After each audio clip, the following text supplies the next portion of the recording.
Hi everyone, I'm Shelley and you're watching There's No Place Like Home. I'm back with another reading from Paradise Found by William F. Warren.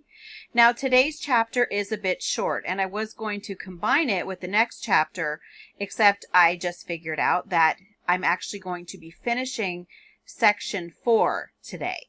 So rather than reading the last chapter of that section and then starting a new section in the same video, I'm just going to do this shorter chapter and then I will start the next section in a separate video.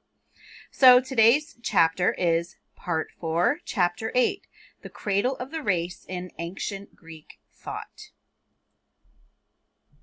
In the center of the sea is the white isle of great Zeus. There is Mount Ida and our race's cradle, Aeneas. All that is beautiful and rare seems to come from the north. Herodotus. When transactions are of such antiquity, it is not wonderful if the history should trove obscure. Plutarch. The writings that narrate these fables, not being delivered as inventions of the writers, but as things before believed and received, appear like a soft whisper from the traditions of more ancient nations, conveyed through the flutes of the Grecians. Bacon. Respecting the origin of men, there were among Greek writers, as Preller states, very different opinions. Part of this diversity he ascribes to a difference in the natural environment of the first inhabitants.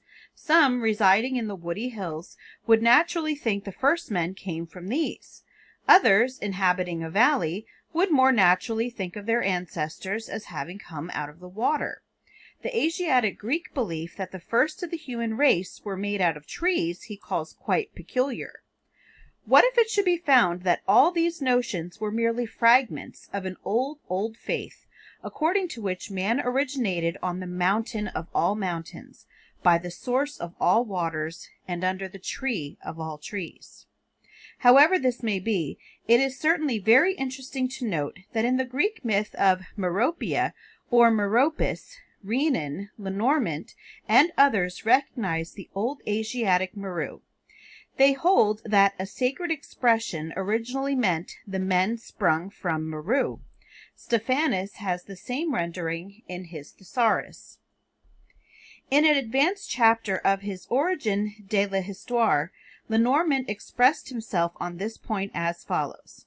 I have stated above, in agreement with M. Renan, that a sacred expression as used among the Greeks to designate mankind could not have originally been applied to them on account of their possessing the gift of articulate speech, as is pretended in the etymology of grammarians of late date, but as having proceeded from Maru.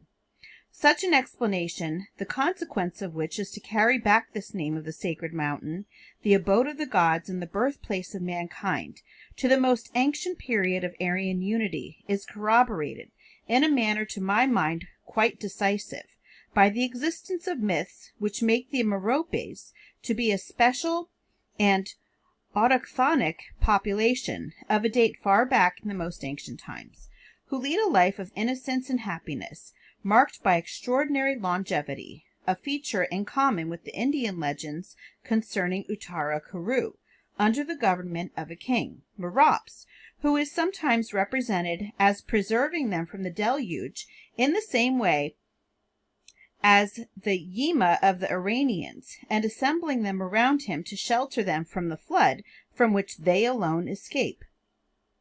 This myth is usually localized in the island of Kos, which receives the name of Meropes, Meropis, or Merope. But the island of Sifnos is also reputed to have been called Meropia, in virtue of a similar tradition, and Strabo speaks of a fabulous region of the name of Meropis, which was described by Theopompus, and which seems to have been placed near the country of the Hyperboreans.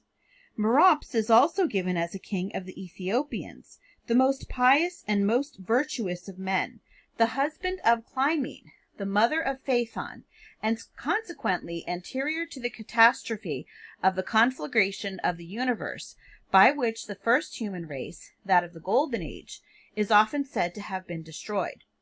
Or else the same name is given to a prophet king of Rhindakos in Mysia, who also receives the very significant appellation of Makar, or Macarius, the Happy, All this shows that the paradisaic myth of the Meropes was not peculiar to the island of Kos, but was current elsewhere in the Greek world, and had undergone more than one localization there. Plato's story of lost Atlantis, the island which the ocean god Poseidon prepared for his son Atlas to rule over, is a fascinating picture of the antediluvian world. Whether originating in Egypt, as claimed by Plato, or inherited as a part of the legendary wealth of the Hellenes, it is of special interest to us in the present discussion, and this is for 3 reasons. First, we have elsewhere shown that in oldest Greek thought Atlas belongs at the North Pole, and it is only reasonable to locate the kingdom of Atlas in the same locality. Secondly, some authorities have unconsciously placed Atlantis in just this polar position by identifying its inhabitants with the Hyperboreans. Thirdly, Apollodorus and Theopompus expressly call the lost land Meropia, and its inhabitants Meropes, according to the above authorities issued from Maru. The fabled country further resembles Eden in the difficulties which scholarship of every kind has found in giving it a location in harmony with all the data. These difficulties are so great that some learned writers have located it as far to the west as America, others as far to the east as in the Sea of Azov or in Persia.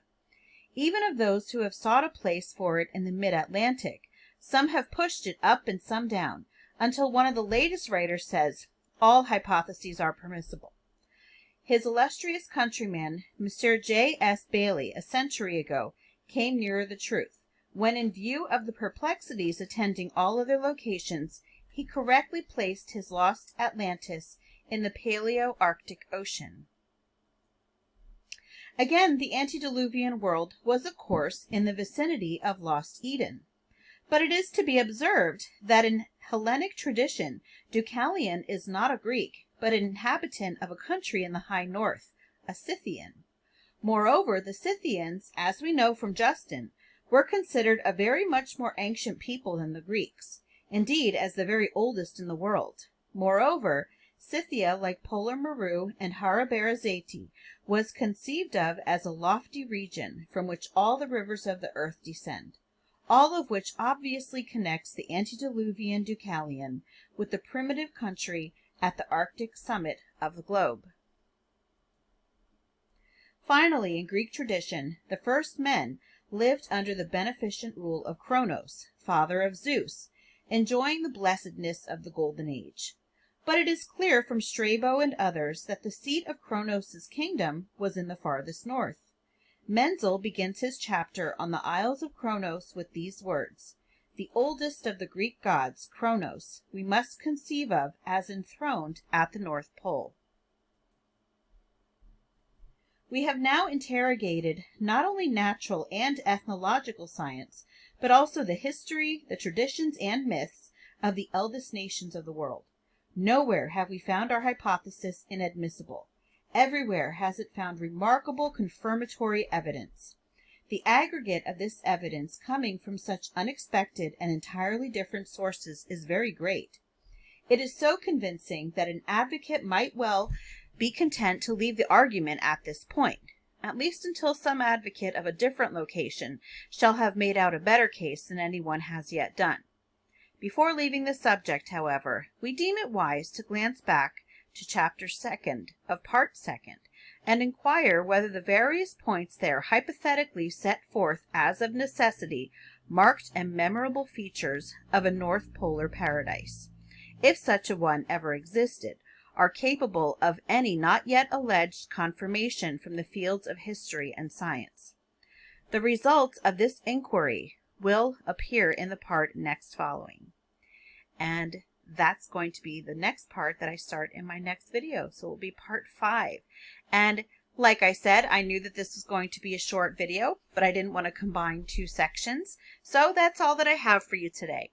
If you like this video, give it a thumbs up. If you haven't subscribed and would like to hear more of what I have to say, I would love if you would do that. If you have any questions or comments, you can leave one right here. And if you like my work and would like to support my page, I will leave a link in the description box for that, or you can just click on it right on my channel page. And I hope you have a great day.